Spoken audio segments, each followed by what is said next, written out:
Chimera Ant is a masterpiece. I know, shock horror, Alexander glazing that arc, but bear with me. It's a bold, innovative, and incredible creative vision, and stories and arcs that attempt to go against the grain and do something different will naturally alienate some who don't rock with those decisions, but all in 2026, I think it's fair to say that despite some very notable detractors, it is widely celebrated as a masterful arc by many. Myself included, as my extensive library of videos on it over the last 10 years and its place at the top of my all-time arcs ranking list will attest to. However, in addition to being beloved and respected, Chimera Ant in the context of Hunter x Hunter has a reputation as a bit of a standalone. And it makes sense why. The tone is not inconsistent with the rest of the story, but Togashi really dials up the dread to 11 and goes incredibly abstract in a way unique from every other arc, aside from Succession War, in addition to bringing forth a huge amount of new characters to the cast, making it feel more independent than the rest of the arcs, and for some,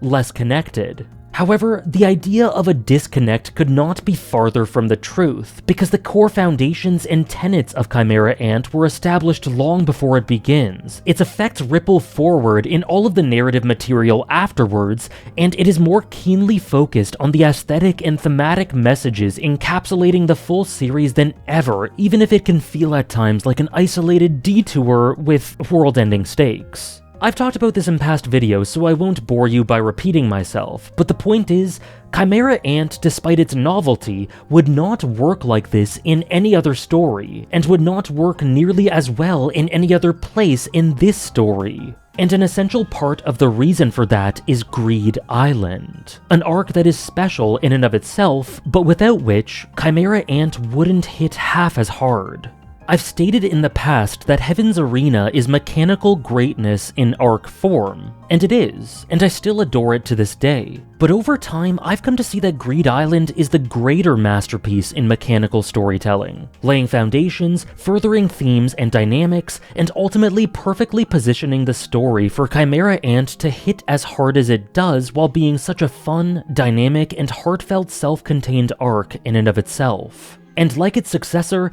Greed Island can seem like a bit of a black sheep, for cutting the fat, drastically shifting the tone, saying goodbye to fan favorites from York New, and becoming leaner and different. But it is the perfect arc for this point in the story for all that it does. Firstly, of course, there is all that Greed Island does on the first layer that makes it great and provides it with its own identity. It is for all intents and purposes a training arc needed for the power creep of the story ahead. And through building upon the concepts of Nen while exploring this tropey yet bizarre and compelling video game setting, Togashi manages to make this training really fun, dynamic, and interesting. Interspersed with the technicalities is a very rich building of Gon and Killua's relationship, a wonderful and endearing new addition to the cast in my favorite mentor Bisky, who so quickly becomes close with the boys, and some super intriguing indirect characterization for the creator of this world, Jing, through being able to examine its facets as we go along.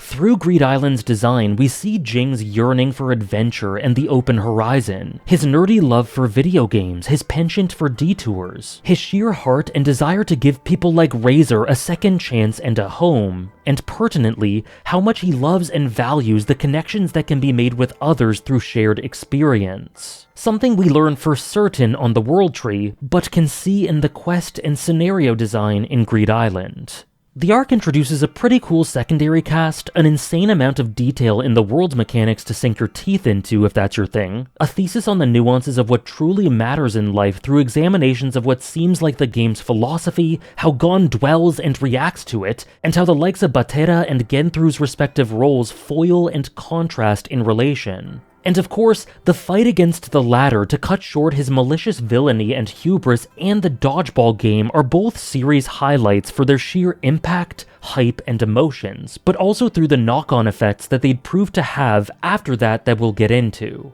Now, because of how smoothly all of this is done and how robust of an identity the arc has through all of it, it's easy to forget how much Greed Island is actually doing for the series in the long run. Because just as significant as its surface layer is its equally important second job, in the background, clicking future gears into place while it spins its own wheels. At any given point within it, Greed Island is doing so much heavy lifting. It's just so good at it that it's not easy to notice until you see the full payoff. And one of the most obvious and basic examples of this is, of course, what it does with tone. Tonally, Greed Island is easily one of the lightest arcs in the series. It is of course full of brutality, but so is the rest of the story, and subject matter does not dictate holistic tone, with the feel of vast new adventure and the fun quirky JRPG vibes contrasting the immense contemplative misery of Chimera Ant to allow for full effect tonally when the latter drives home its most devastating moments.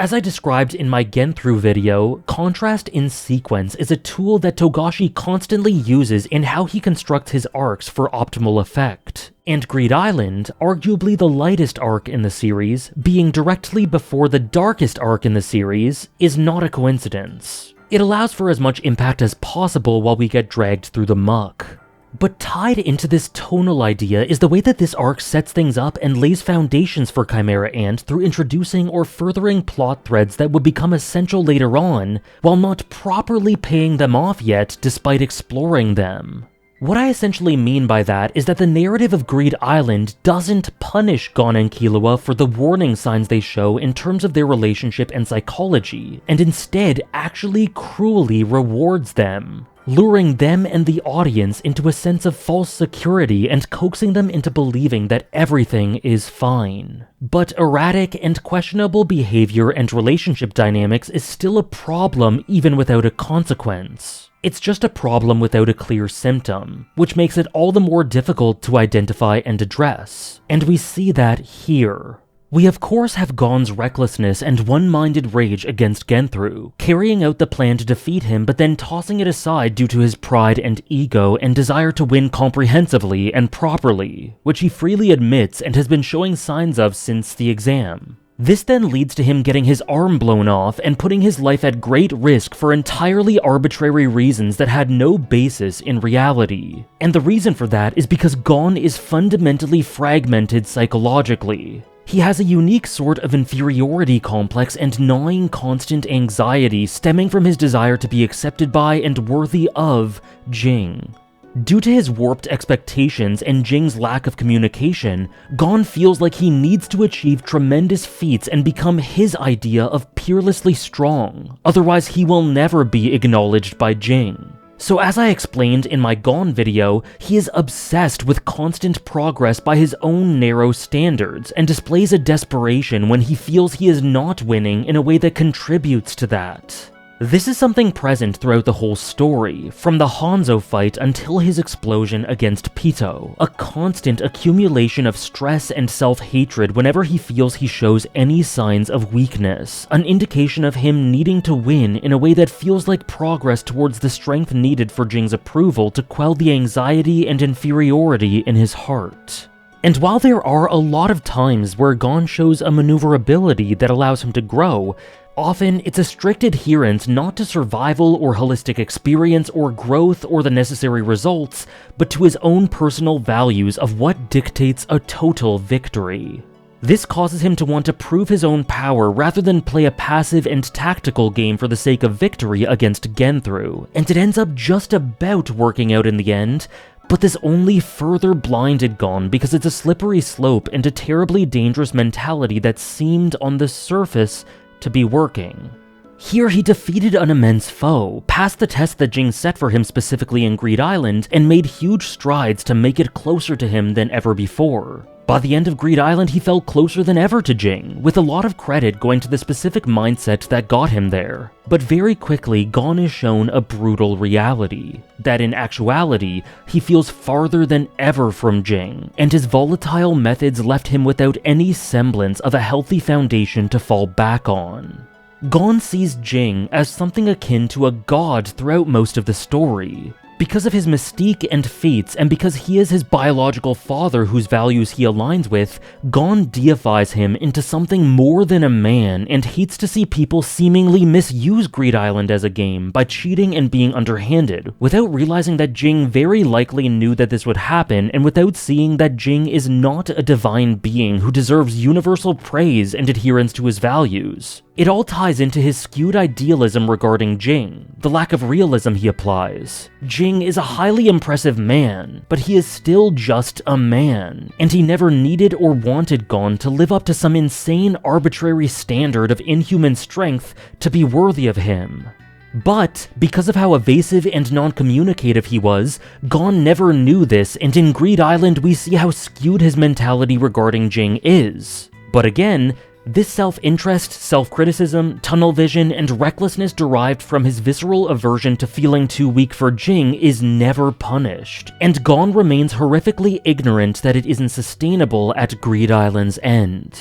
Now, in addition to Gon's fragile psychology, we also have the relationship dynamics between him and Killua and how they are explored here. Aside from Chimera Ant, Greed Island is the arc that puts this bond under a microscope the most, and as much as it displays the beauty and positives of their bond, it also shows us how double-edged, imbalanced, and volatile it is through the dodgeball match. Here, the two come up with the tactic of Killua holding the ball for Gon to use his power to strike at Razor and his team. In doing so, due to the sheer power of Gon's attacks, Killua hurts himself badly in the process, his hands completely tearing apart from the damage. However, he doesn't speak up about this at all, putting on a casual, confident mask and quietly suffering while Gon uses him for his own journey, victory, and progress through strength towards meeting Jing. Killua hangs on for dear life because Gon is so bright and life-changing for him that he views himself as unworthy of being by his side, so he bends over backwards to be useful for him at his own expense, much like Gon does in his quest to be worthy of Jing.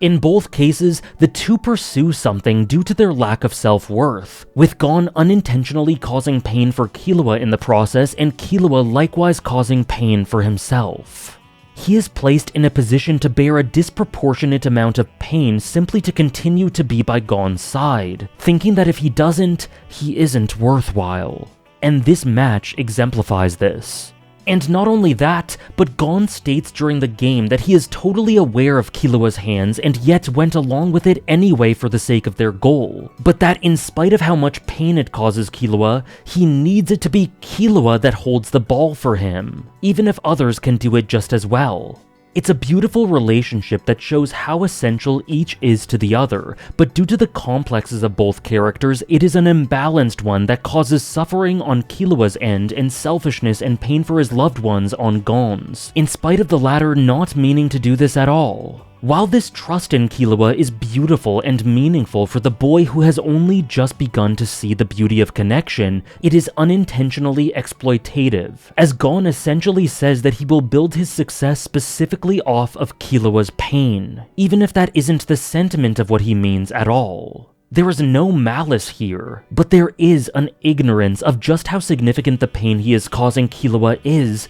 just how much Killua is willing to hurt himself for Gon, and just how profoundly terrifying of a precedent this sets for when things get truly serious. Because these facets of the Gon-Killua dynamic are all elements that are absolutely vital to the story of Chimera Ant, specifically in the most defining and heartbreaking moments. In Chimera Ant, we have Gon progressing forward to compensate and quell his own feelings of weakness at Killua's expense. We also have Killua bearing the burden of his own pain, but taking it all on to support Gon, not believing that he deserves better. And we have this dynamic constantly building in severity as Gon's light seems to guide Killua forward. All the elements of their relationship fracturing, all the deep-seated psychological reasons for how it happens, all the red flags that we see in Chimera Ant are all present in full force in Greed Island in a different context. However, once again, the key difference is that in Greed Island they are not punished for these problems. Genthru is defeated and Gon's arm is brought back through a magical card. The dodgeball match is won, and none of the problems are properly addressed because they don't lead to huge consequences despite the warning signs being there. Here they succeed in spite of the warning signals, and so here they were able to close their eyes to the fact that things were beginning to spiral, that this relationship was unsustainable. And because of Greed Island showing all of this but not divulging what these things could lead to, they only exacerbated the incendiary elements of their relationship, only further diminished Killua's self-worth and need to be useful, and only further reinforced Gon's tunnel vision and anxious idealism, which made the eruption all the more devastating when it finally happened, and in some ways, meant that a point of no return was reached because those warning signs were not heeded. In the past, I've jokingly referred to the plot of Hunter x Hunter as a series of internal monologues from multiple adults who are deeply concerned with the red flags in Gon's behavior, but who are incapable of doing anything about it for one reason or another and allow it to continue. And unfortunately, Bisky is no exception. She's an amazing, formative role model in Gon and Killua's lives who is one of the most important factors in making Greed Island as great as it is, and she's funny and cute and heartfelt and forms such an emotional dynamic with them. But likewise, she has moments where she sees the sheer double-edged, dangerous nature of Gon's purity and does nothing to reel him in, instead largely enabling it for the sake of polishing this rough gem into a diamond. And I don't mean to criticize Bisky, Wing, Zepile, Morel, Netero, or others for doing this, but more so think that this is simply an element of the setting. It's a cutthroat world where self-interest is rewarded, where results are often the be-all and end-all, ironically enough considering Jing's philosophy and the thesis of the series, and where pragmatism reigns. And in any given situation where an adult noted Gon's strange mentality, there was often a reason to cast any concerns out of their mind for the sake of the current goal. Wing prioritized their training and progress, Zepile had other things on his mind, Bisky was focused on leveling the boys up and defeating Genthru, and Morel and Netero needed to ensure humanity's survival and put the operation first. And even given this, all of the above characters, maybe other than Netero, passed on valuable insight to Gon about stifling his recklessness, so I do want to give credit there. It was just unfortunate that by the end, it wasn't nearly enough to prevent the inevitable. And how appropriate is it that the arc built up as reflective of Jing only further miscommunicated and misled Gon, leading to his downfall? In that way, the arc reflects Jing himself, despite him not at all meaning to or understanding what he had done. Like father, like son. However, I don't mean to mislead by saying that all this arc is a cautionary tale showcasing the negatives of Gon and Killua's relationship and of Gon himself. There are plenty of beautiful moments celebrating how wonderful Gon is and how great of a team the two boys make, which is a big part of why this arc has a comparatively lighter and more fun complexion. I just didn't find it worth analyzing those. Greed Island also tells a wonderful self-contained story about the destructive nature of greed and how it is juxtaposed by genuine connection and conviction through a true self-interest and drive bereft of the darkness that Genthru represents, and it's very well done. But in contrast to the rest of the series, these ideas almost feel like an afterthought in comparison to the rest of what the arc does. To me, Greed Island, while obviously being its own arc, also works perfectly as a total and complete anti-Chimera Ant arc, but it being opposite to it does not mean that it doesn't have any commonalities. In fact, it being so opposite actually shows that the two arcs work as a tandem, with Greed Island showing the similarities that it has with Chimera Ant before taking those in an entirely different direction. With totally opposing tones, plot dynamics, themes, and approach, it almost seems like the two arcs are tailor-made to be as intentionally different as possible from each other for contrast to emphasize and throw into sharp relief the concerning threads that are consistent throughout the series, with the main commonality being the way that Gon and Killua's relationship dynamic and Gon's psychology were startlingly unhealthy before Chimera Ant, and a main divergence being shown in how the world responded. This is an arc that is ingenious at building and furthering foundations, showing immense forethought and a slow buildup of all the elements that lead to the haunting payoff down the line, and it shows one of the multiple ways that Chimera Ant, despite being, in my opinion, the greatest arc of all time, would not stand nearly as strong as it does without the groundwork laid prior. Greed Island is not only a masterful arc in technical terms, not only tons of fun, and not only full of cool world building, indirect characterization, power system progression, endearing interactions, and fascinating ideas, but it is full of deceptive genius in laying the foundation for the ticking time bomb of Chimera Ant, through sharing the same soul of it while being different in every other way. It isn't the most popular arc in the series, and some still think of it as boring or filler, but that has slowly started changing in recent years, and I hope that trend continues, because it really is as good at what it does as Chimera Ant is at what it does. Many thanks for watching.